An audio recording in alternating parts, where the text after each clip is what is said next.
Kemudian yang kedua, Muhammadiyah dan mazhab wasatiyah atau moderat dalam bidang teologi atau al-aqidah al-wasiliyah.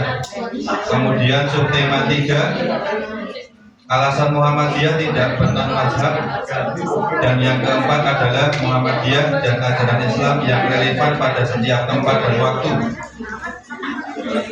Langsung saja untuk subtema 1. Di fotonya sombong.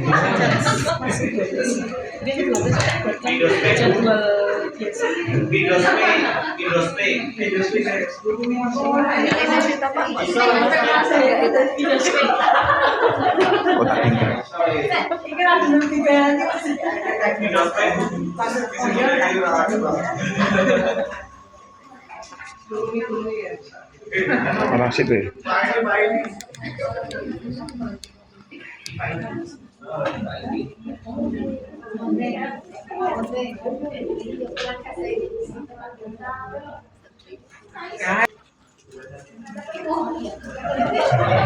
Untuk subtema 1, Muhammadiyah, mazhab fikih dan tasawuf, yang akan disampaikan oleh Ibu Muntahul Karimat atau Bu Mira.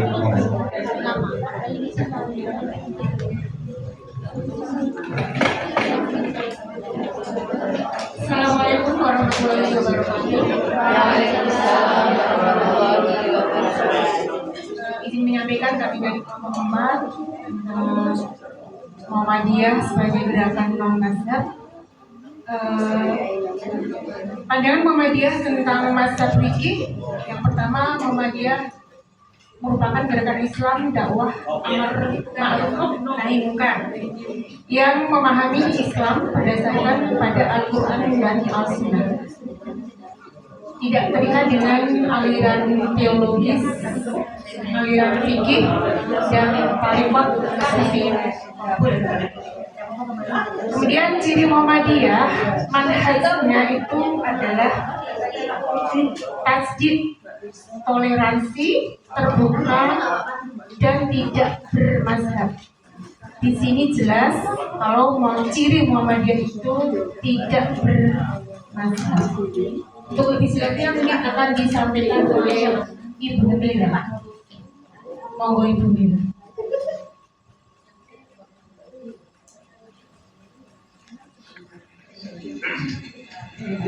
Selanjutnya yaitu pandangan Muhammadiyah tentang tasawuf. Saya grup aja ya. Definisi tasawuf.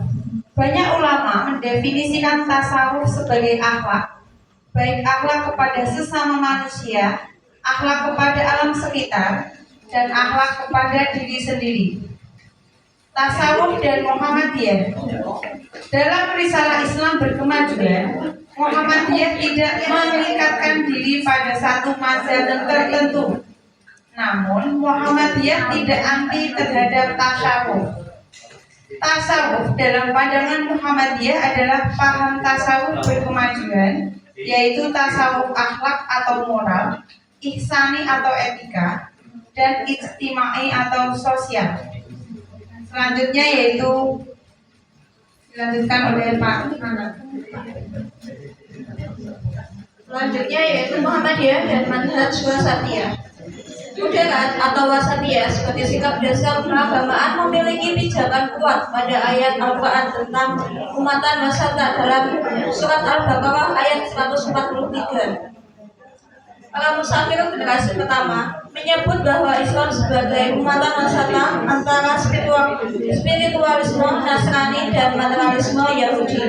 Sementara Ibnu Katsir menyebutkan bahwa umatan wasata merupakan citra ideal umat terbaik sebagaimana yang termaktub dalam surat Al-Imran ayat 110. Dalam Islam, wasatiyah pada intinya bermakna sikap tengah di antara dua kubu ekstrem. Selanjutnya yaitu mazhab moderat. Pada tahun 1927 saat Kongres Muhammadiyah ke-16 di Pekalongan, gagasan mendirikan majelis tarjih muncul ke permukaan. Pendirian majelis tarjih secara formal baru diresmikan pada Kongres Muhammadiyah ke-17 di Yogyakarta tahun 1928 dengan Kiai Haji Mas Mansur sebagai ketuanya.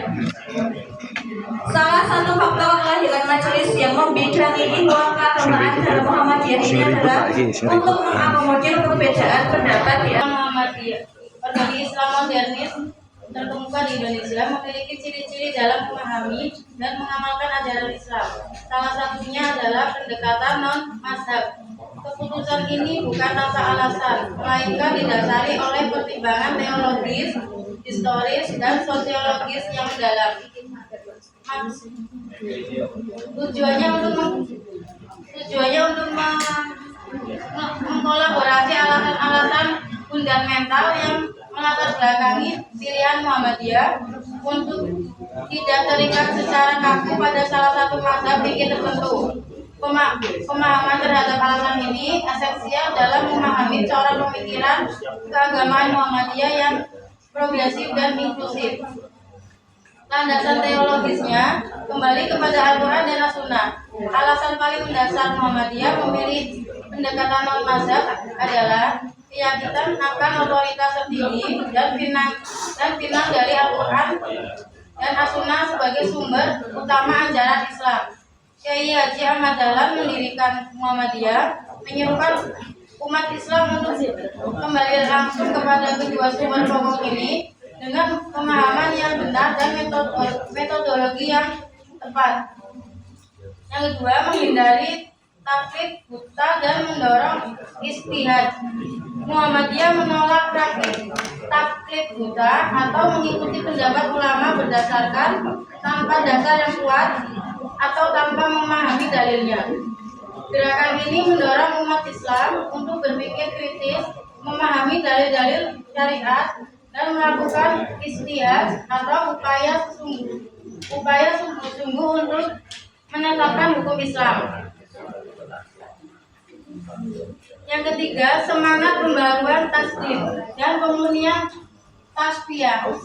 Lahir sebagai gerakan pembaruan, Muhammadiyah memiliki semangat untuk melakukan tasdid atau pembaruan dalam pemahaman dan pengamalan Islam serta tasfiyah atau pemurnian dari praktik-praktik bid'ah, khurafat, dan tahayul yang dianggap menyimpang dari ajaran Islam yang murni. Keterikatan pada satu mazhab tertentu yang mungkin mengandung praktik-praktik yang tidak berdasarkan pada Al-Quran dan As-Sunnah dianggap dapat menghambat upaya pemurnian ini. Selanjutnya akan dilanjut dengan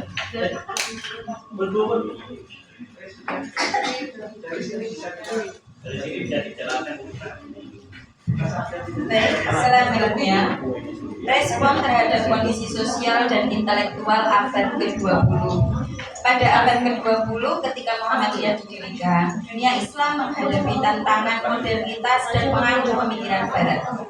Kiai Haji Ahmad Dahlan melihat perlunya umat Islam untuk memiliki pemahaman agama yang rasional, progresif, dan mampu menjawab tantangan zaman. Ketertarikan yang kaku pada tradisi mazhab tertentu dikhawatirkan dapat menghambat respon yang adaptif dan inovatif terhadap isu-isu kontemporer. Pendekatan non-mazhab memberikan fleksibilitas bagi Muhammadiyah untuk merumuskan pandangan-pandangan yang relevan dengan perkembangan ilmu pengetahuan dan perubahan sosial. Menghargai kontribusi mazhab tanpa terikat secara eksklusif. Penting untuk menekankan bahwa pendekatan non-mazhab Muhammadiyah bukan berarti menolak keberadaan mazhab atau meremehkan jasa-jasa para imam mazhab. Muhammadiyah mengakui bahwa mazhab-mazhab fikih merupakan hasanah intelektual Islam yang kaya dan memberikan kontribusi besar dalam pengembangan hukum Islam, Al-Quran dan As-Sunnah. Oleh karena itu, Muhammadiyah mengambil manfaat dari berbagai pendapat dalam mazhab yang berbeda selama pendapat tersebut didukung oleh dalil yang kuat dari kedua sumber utama tersebut. Mendorong persatuan umat Islam. Muhammadiyah berpandangan bahwa fanatisme terhadap satu mazhab tertentu dapat menjadi salah satu faktor penyebab perpecahan di kalangan umat Islam dan agama. Implementasi dalam organisasi dan pendidikan. Prinsip non-mazhab ini diimplementasikan dalam berbagai aspek organisasi Muhammadiyah, termasuk dalam proses penyusunan fatwa oleh Majelis Tarjih dan Tajdid, kurikulum pendidikan di sekolah-sekolah Muhammadiyah yang mengenalkan berbagai pandangan fikih, serta dalam diskursus keagamaan yang mendorong kajian kritis terhadap sumber-sumber ajaran Islam. Selanjutnya, Muhammadiyah dan ajaran Islam yang relevan pada setiap tempat dan waktu akan disampaikan oleh Ibu Nok Lili Lestari, Bu Nur Rahayu, dan Bu Kurniawati. Selanjutnya akan kita sampaikan mengenai Muhammadiyah dan ajaran Islam yang relevan pada setiap tempat dan waktu. Dalam perspektif Muhammadiyah, Islam merupakan agama yang berkemajuan, yang kehadirannya membawa rahmat bagi kehidupan umat manusia. Hal ini senada dengan istilah Islam berkemajuan yang digelurakan pada Muktamar Muhammadiyah ke-48 di Surakarta.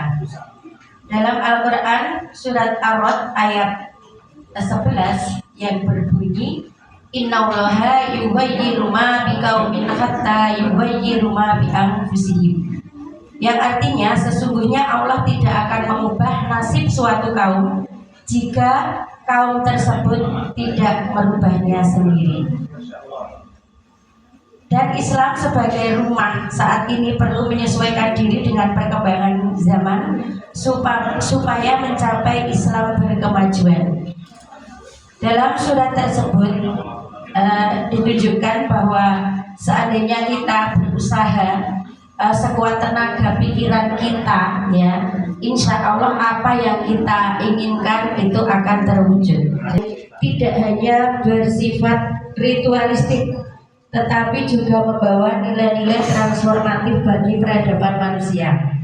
Ajaran Islam bersifat dinamis dan mendorong umatnya untuk terus berkembang, baik secara spiritual, intelektual, sosial maupun teknologi. Maka dari itu Islam bukan agama yang terkurung oleh masa lalu, melainkan agama yang mampu menjawab tantangan zaman. Prinsip ini sejalan semangat Islam berkemajuan yang menjadi arah gerakan Muhammadiyah, sebagaimana dalam Muktamar Muhammadiyah ke-48 di Surakarta. Semangat ini mengandung makna bahwa Islam harus tampil sebagai kekuatan pendorong bagi kemajuan peradaban dan umat Islam. Dituntut oleh berperan aktif dalam menciptakan perubahan sosial yang positif.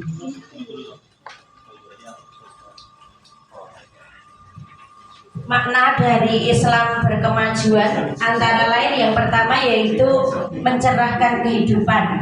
Islam yang berkemajuan adalah Islam yang membawa cahaya pengetahuan, akhlak mulia dan keseimbangan dalam hidup. Ia tidak membawa kegelapan atau istilahnya fanatisme, kebodohan atau kekerasan, tetapi justru membawa arah yang jelas menuju kehidupan yang damai, adil dan bermartabat. Selain itu, makna berkemajuan selain mencerahkan kehidupan yaitu emansipasi. Dalam konteks emansipasi, Islam yang berkemajuan memperjuangkan pembebasan manusia dari segala bentuk penindasan ekonomi, politik, sosial dan budaya, termasuk di dalamnya perjuangan terhadap keadilan gender, pendidikan untuk semua dan penguatan hak-hak warga negara. Yang ketiga yaitu humanisasi. Islam memuliakan manusia sebagai khalifah di bumi, maka Islam yang berkemajuan itu mengedepankan nilai-nilai kemanusiaan seperti kasih sayang, penghormatan terhadap hak asasi, solidaritas sosial, serta kepedulian terhadap sesama, tanpa memandang perbedaan agama, suku, dan bangsa. Jadi tadi yang namanya Islam berkemajuan itu mengutamakan akhlak mulia. Katanya kalau akhlak itu lebih tinggi, adab itu lebih tinggi dari ilmu. Makanya yang terpenting itu adalah cerdas secara etika, secara sopan santun gitu. Yang namanya ilmu itu bisa mengikuti, tapi bahwa dikatakan bahwa akhlak mulia itu di atas segalanya. Gitu kita mengutamakan akhlak di dalam Muhammadiyah yang berkemajuan gitu. Oke, bubur kita lanjut nanti. Ayo Rob, saya kira.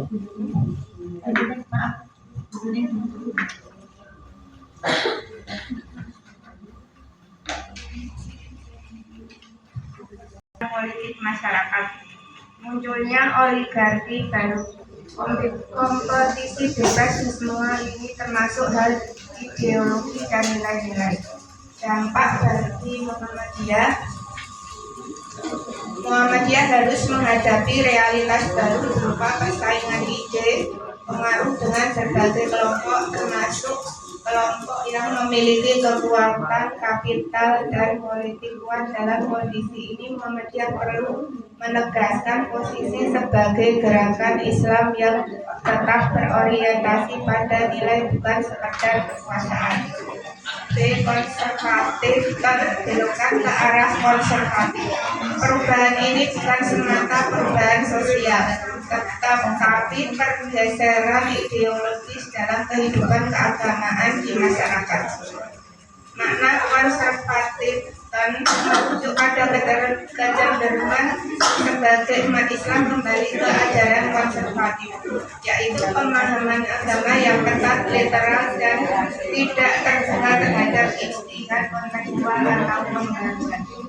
Ciri-cirinya penekanan kuat pada ajaran asli, menganggap pandangan yang berbeda sebagai penyimpangan, kurang memberi ruang bagi dialog, toleransi, dan adaptasi sosial.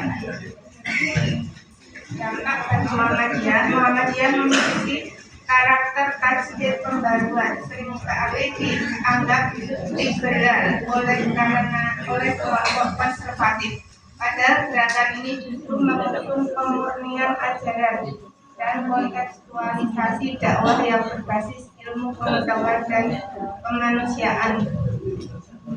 Tantangannya, bagaimana Muhammadiyah tetap bisa mempengaruhi arus pemikiran masyarakat dalam terjebak dalam polarisasi ekstrem. Selanjutnya akan dilanjutkan oleh Bu. Terima kasih, kami lanjutkan subtema terakhir, yaitu pengertian tentang tajdid dalam Islam. Kata tajdid berasal dari bahasa Arab yang berarti pembaruan atau pembaharuan. Dalam konteks Islam, tajdid berarti menghidupkan kembali ajaran Islam yang murni, membersihkan dari unsur-unsur bid'ah, tahayul, khurafat, serta menyegarkan agar tetap sesuai dengan perkembangan zaman. Tajdid bukan berarti membuat agama baru atau mengubah prinsip-prinsip dasar Islam, melainkan mengembalikan ajaran Islam pada kemurnian atau purifikasi, menyesuaikan dengan konteks zaman dan masyarakat, yaitu dinamisasi. Yang pertama, tajdid dalam Muhammadiyah. Dalam buku Muhammadiyah Gerakan Pembaharu karya Dr. Haidar Nasir dijelaskan bahwa tajdid menjadi identitas utama gerakan Muhammadiyah. Sejak berdiri pada tahun 1912 oleh Kiai Haji Ahmad Dahlan, Muhammadiyah telah membawa semangat tajdid untuk memperbaiki kehidupan umat Islam di Indonesia, baik dari sisi akidah, ibadah, sosial, pendidikan hingga keagamaan. Ciri khas tajdid Muhammadiyah meliputi: 1. Bersumber pada Al-Quran dan Sunnah yang sahih. 2. Menolak bid'ah, khurafat, dan tahayul. 3. Mengedepankan rasionalitas dan ilmu pengetahuan. 4. Aktif dalam isu sosial, ekonomi, pendidikan, dan kesehatan. 5. Mendorong pemikiran Islam yang terbuka dan kontekstual. Yang selanjutnya, pentingnya tajdid di era kontemporer. Di tengah tantangan zaman modern seperti arus globalisasi, perkembangan teknologi, perubahan sosial budaya, hingga munculnya paham ekstrem dalam konservatif, tajdid sangat diperlukan untuk: 1. Menjaga kemurnian ajaran Islam tanpa menjadi kaku dan tertutup. 2. Menjawab persoalan kontemporer dengan nilai-nilai Islam yang adaptif. Yang ketiga, mencegah umat Islam dari pemahaman keagamaan yang sempit, eksklusif, dan intoleran. Yang terakhir, Muhammadiyah, dakwah dan tajdid. Muhammadiyah tidak hanya menjadi organisasi dakwah, tetapi juga gerakan tajdid. Artinya seluruh amal usaha dan aktivitasnya, baik di bidang pendidikan, kesehatan, sosial, ekonomi, hingga hukum, bertujuan untuk menyegarkan kembali kehidupan umat Islam agar lebih maju. rasional, dan membawa manfaat yang luas. Gerakan Tajdid Muhammadiyah dilakukan secara terstruktur melalui organisasi dan lembaga formal berbasis ilmu pengetahuan dan mengedepankan akhlak dan toleransi. Sehingga demikian dari pemaparan dari kelompok kami akan disimpulkan oleh Bapak Nas. Begitu tadi Bapak Ibu pemaparan dari kami terkait dengan Muhammadiyah dan mazhab. Bisa kita simpulkan bahwa kami berpandangan bahwa Muhammadiyah ini memandang bahwa Islam itu akan selalu relevan dengan zaman. Sementara dengan perkembangan zaman tentu banyak hal-hal yang terjadi saat ini tetapi tidak terjadi di zaman Nabi. Jadi betul tadi dikatakan bahwa Muhammadiyah itu melakukan purifikasi kembali kepada ajaran Al-Quran dan Sunnah, tetapi juga Muhammadiyah melakukan gerakan tajdid, yaitu pembaharuan. Jadi ada hal-hal yang mungkin di zamannya Nabi tidak terjadi, tetapi di zaman sekarang terjadi. Maka kenapa Muhammadiyah tidak bermazhab? Biar lebih leluasa untuk menentukan hukum-hukum yang sesuai dengan apa yang terjadi di zaman sekarang. Dari pemaparan kelompok kami, untuk waktu selanjutnya silakan bagi Bapak Ibu yang mau memberikan pertanyaan dipersilakan. Tidak ada, kalau tidak ada berarti pemaparannya tidak baik.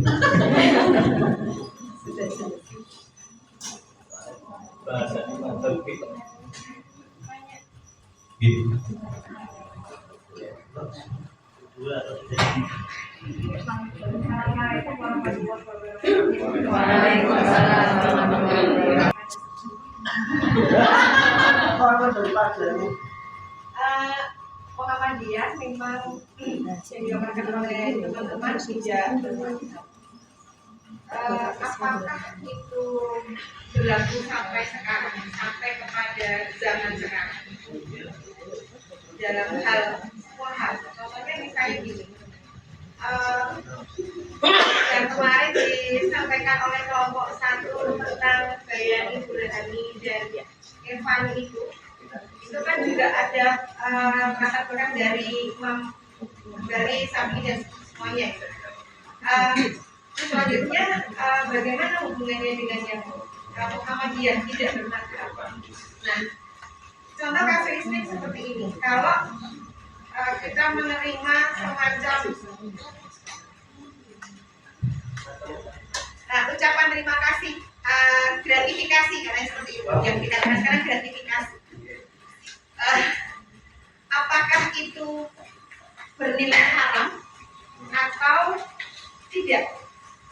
Karena kemarin kami sempat diskusi itu, jadi perbincangan yang sangat menarik ketika itu bukan sebagai kita minta suap atau saya memberi ini tapi anak saya nggak dinilai bagus, bukan seperti itu, tadi hanya bentuk ini sebagai kenangan-kenangan buat ibu karena sudah memberikan perhatian, memberikan ilmu kepada anak-anak kami.